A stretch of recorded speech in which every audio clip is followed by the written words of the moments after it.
नमस्कार दोस्तों, आज मैं आप सभी के सामने एक ऐसे विषय पर बात करने आया हूं जो मानव सभ्यता के इतिहास में सबसे महत्वपूर्ण और रहस्यमय विषयों में से एक है। यह विषय है आदम और हव्वा की कहानी।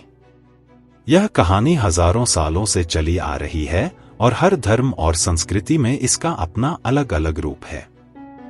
कुछ लोग इसे सच मानते हैं तो कुछ लोग इसे एक कथा मानते हैं। लेकिन आज मैं आपसे इस कहानी के सच या झूठ पर बहस नहीं करना चाहता। मैं आपसे इस कहानी के पीछे छिपे गूढ़ अर्थों और रहस्यों पर बात करना चाहता हूं। क्या आपने कभी सोचा है कि आदम और हव्वा को अदन की वाटिका से क्यों निकाल दिया गया था? क्या आपने कभी सोचा है कि ज्ञान का वृक्ष क्या है और उसका फल खाने से क्या होता है?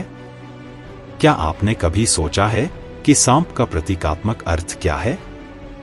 इन सभी सवालों के जवाब इस वीडियो में मिलेंगे। लेकिन मैं आपको अभी से चेतावनी देना चाहता हूं कि इन सवालों के जवाब आपको चौंका सकते हैं। यह वीडियो आपके सोचने के तरीके को बदल सकता है। तो अगर आप तैयार हैं तो चलिए शुरू करते हैं।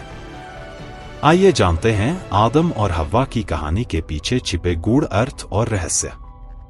परमेश्वर ने स्वर्ग और पृथ्वी का निर्माण किया। पृथ्वी सुनसान और खाली थी। गहरे जलराशि के ऊपर अंधकार था और परमेश्वर का आत्मा जल के ऊपर मंडरा रहा था। परमेश्वर ने कहा, प्रकाश हो, और प्रकाश हो गया। फिर परमेश्वर ने कहा, हम मनुष्य को अपने स्वरूप के अनुसार बनाएं, ताकि वे समुद्र की मछलियों, आकाश के पक्षियों, पशुओं, सब जंगली जीव जंतुओं और पृथ्वी पर रेंगने वाले सब सरीसृपों पर अधिकार रखें। परंतु पृथ्वी पर अब तक कोई भी वनस्पति या पेड़ उग नहीं आया था, क्योंकि ईश्वर ने अभी तक पृथ्वी पर वर्षा नहीं कराई थी और खेती करने के लिए कोई मनुष्य भी नहीं था। तब परमेश्वर ने मिट्टी से एक मनुष्य को बनाया और उसके नथनों में जीवन का संजीवनी फूका और मनुष्य एक जीवित प्राणी बन गया। पूर्व की ओर अदन में परमेश्वर ने एक वाटिका लगाई थी और वहीं उसने उस मनुष्य को रखा जिसे उसने बनाया था। परमेश्वर यहोवा ने भूमि से हर प्रकार के वृक्ष उगाए थे, जो देखने में मनोहर और खाने में स्वादिष्ट थे।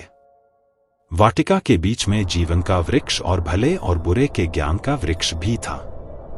परमेश्वर यहोवा ने मनुष्य को यह आज्ञा दी, तू वाटिका के सब वृक्षों का फल खाने के लिए स्वतंत्र है, परंतु भले और बुरे के ज्ञान के वृक्ष का फल तू न खाना, क्योंकि जिस दिन तू उसमें से खाएगा निश्चय मर जाएगा। परमेश्वर यहोवा ने कहा, यह अच्छा नहीं कि मनुष्य अकेला रहे। मैं उसके लिए एक ऐसा सहायक बनाऊंगा जो उसके योग्य हो। सांप सब जंगली जीव जंतुओं से अधिक धूर्त था, जिन्हें परमेश्वर ने बनाया था। उसने स्त्री से पूछा, क्या परमेश्वर ने सचमुच कहा है कि तुम वाटिका के किसी भी वृक्ष का फल न खाना? स्त्री ने सांप से कहा, हम वाटिका के सब वृक्षों का फल खा सकते हैं, सिवाय उसके वृक्ष का जिसे परमेश्वर ने हमारे बीच में रखा है। परमेश्वर ने हमसे कहा है, उसका फल तुम न खाना और उसे न छूना, न हो कि मर जाओ। तब सांप ने स्त्री से कहा, तुम निश्चय ही नहीं मरोगे, क्योंकि परमेश्वर जानता है कि जिस दिन तुम उसमें से खाओगे उसी दिन तुम्हारी आंखें खुल जाएंगी और तुम भले और बुरे का ज्ञान रखने वाले परमेश्वर के समान हो जाओगे। जब स्त्री ने देखा कि वह वृक्ष खाने में अच्छा और देखने में मनोहर है और यह ज्ञान पाने के लिए भी मनभावना है, तो उसने उसका फल तोड़ा और खा लिया। संगीत, उसने अपने पति को भी जो उसके साथ था दिया और उसने भी खा लिया। संगीत। तब उन दोनों की आंखें खुल गईं और उन्होंने जाना कि वे नंगे हैं। इसलिए उन्होंने अंजीर के पत्तों को सीकर अपने लिए धोतियां बना ली। तब परमेश्वर यहोवा ने स्त्री से पूछा, तूने यह क्या किया है? स्त्री ने उत्तर दिया, सांप ने मुझे धोखा दिया और मैंने खा लिया। परमेश्वर यहोवा ने उस मनुष्य से कहा, तूने यह क्या किया है? अब तू भूमि के कारण शापित होगा, तू जीवन भर श्रम करके उससे भोजन प्राप्त करेगा। भूमि तेरे लिए कांटे और उल्लियां उगाएगी और तू खेत के पौधे खाएगा। तू अपने माथे के पसीने से भोजन खाएगा, जब तक कि तू मिट्टी में न लौट जाए जिससे तू लिया गया है, क्योंकि तू मिट्टी ही है और तू मिट्टी में ही लौट जाएगा। स्त्री से उसने कहा, मैं तेरे गर्भधारण के दुख को बहुत अधिक बढ़ाऊंगा, तू पीड़ा सहकर ही जनेगी और तेरी इच्छा तेरे पति की ओर होगी और वह तेरा प्रभु रहेगा। और उसने आदम से कहा, क्योंकि तूने मेरी बात सुनकर नहीं मानी और उस वृक्ष का फल खाया जिसकी आज्ञा मैंने तुझे दी थी कि तू उसका फल न खाना, इसलिए भूमि तेरे कारण शापित होगी, तू जीवन भर उसमें श्रम करके भोजन प्राप्त करेगा। भूमि तेरे लिए कांटे और उल्लियां उगाएगी और तू खेत के पौधे खाएगा। तू अपने माथे के पसीने से भोजन खाएगा जब तक कि तू मिट्टी में न लौट जाए जिससे तू लिया गया है, क्योंकि तू मिट्टी ही है और तू मिट्टी में ही लौट जाएगा। आदम ने अपनी पत्नी का नाम हव्वा रखा, क्योंकि वह सब जीवित प्राणियों की जननी बनी। परमेश्वर यहोवा ने आदम और हव्वा के लिए चमड़े के वस्त्र बनाए और उन्हें पहना दिए। परमेश्वर यहोवा ने कहा, देखो, मनुष्य देवताओं के समान हो गया है, जो भले और बुरे का ज्ञान रखता है। अब ऐसा न हो कि वह अपना हाथ बढ़ाकर जीवन के वृक्ष का भी फल तोड़कर खा ले और सदा जीवित रह जाए। इसलिए परमेश्वर यहोवा ने उसे अदन की वाटिका से निकाल दिया, ताकि वह भूमि की खेती करे जिससे वह लिया गया था। और उसने अदन की वाटिका के पूर्व की ओर करूबों और चमकती हुई तलवार रखकर जीवन के वृक्ष के मार्ग की रक्षा की। यह कहानी बाइबल के उत्पत्ति अध्याय 2 और 3 से ली गई है। यह आदम और हव्वा की कहानी है, जिन्हें परमेश्वर ने अदन की वाटिका में बनाया था। परमेश्वर ने उन्हें भले और बुरे के ज्ञान के वृक्ष से फल न खाने की आज्ञा दी थी, लेकिन सांप ने हव्वा को बहकाया और उसने फल खा लिया।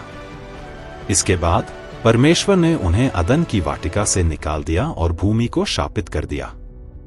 आदम और हव्वा की कहानी एक ऐसी कहानी है जो सदियों से चली आ रही है और इसके कई अलग अलग अर्थ निकाले जा सकते हैं। इस कहानी का एक मुख्य विषय आज्ञा पालन और वर्जित चीजों के प्रति लालच है। परमेश्वर ने आदम और हव्वा को एक साधारण नियम दिया था, लेकिन वे उसका पालन करने में असफल रहे। कहानी यह भी सिखाती है कि ज्ञान प्राप्ति हमेशा सुखद अनुभव नहीं होती है। ज्ञान के वृक्ष का फल खाने के बाद आदम और हव्वा को एहसास हुआ कि वे नंगे हैं।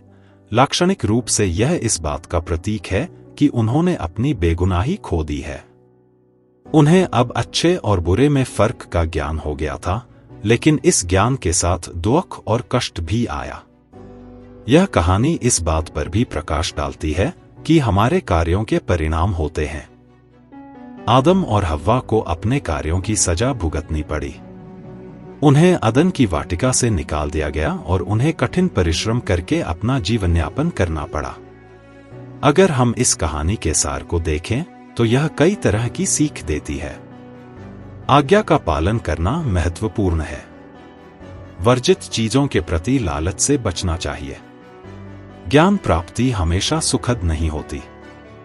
हर कार्य के परिणाम होते हैं। तो दोस्तों, यही थी आदम और हव्वा की कहानी के पीछे छिपे कुछ संभावित अर्थ और सीख। यह कहानी सदियों से लोगों को विचार करने पर मजबूर करती रही है और इसमें कई परतें हैं। अगर आप इस कहानी के बारे में और जानना चाहते हैं या इसके अलग अलग व्याख्यानों पर चर्चा करना चाहते हैं तो कमेंट्स में जरूर लिखें। अगले वीडियो में हम एक और दिलचस्प कहानी लेकर आएंगे, तो मिलते हैं जल्द ही। धन्यवाद।